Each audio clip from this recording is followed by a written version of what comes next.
আজ থেকে আমার ডিউটি চালু, তাই সকাল সকাল না চাইতেও ঘুমটা ভাঙাতেই হলো। এখন বাজে ঘড়িতে 5:30। এদিকে আমি ফ্রেশ হয়ে চলে যাচ্ছি ঘরের কাজ করতে, কারণ আজ থেকে কুটু স্কুল স্টার্ট। কুটুকে এদিকে একবার ডাকলাম, ওর তো কোনো সাড়া নেই। আমি অগত্যা আমার কাজে লেগে পড়ি।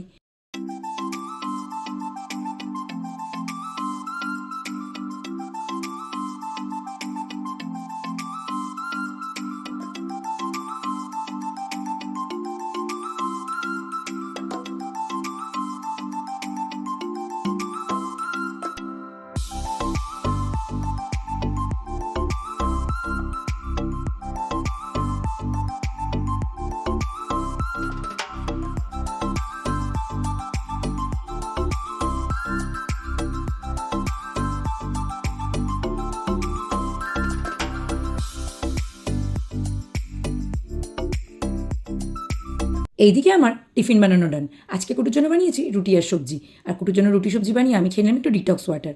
এইদিকে দেখো, স্নান করে আমার কুটু বুড়ি রেডি। এইবারে বসে পড়বে খেতে। খাওয়া দাওয়া করে ও তারপর রেডি হয়ে চলে গেলো স্কুলে। আরও স্কুলে যাওয়ার পর আমার যা যা আরও বাদবাকি কাজ আছে আমি আরম্ভ করে দিলাম। এইদিকে দেখো, মেয়েটা স্কুলে বেরোলো, তারপরে আরম্ভ হয়ে গেলো বৃষ্টি। আর এদিকে আমি বৃষ্টি বলে সিম্বাদের রান্নাটা বসিয়ে দিয়ে চলে এলাম ঘরের কাজে। সন্ধ্যেবেলা টেলারের কাছ থেকে এসেছিল আমার দুটো কুর্তি, সেগুলোকেই পরে ট্রায়াল দিচ্ছিলাম ঠিক আছে কিনা। আর এই দেখো, এই রেড কালারের কুর্তিটা দিয়েছে আমার কুটুবুড়ি, আর ব্ল্যাকটা কিনেছি আমি। কোন কুর্তিটা বেশি ভালো হয়েছে তোমরা সেটা কমেন্টে জানিও।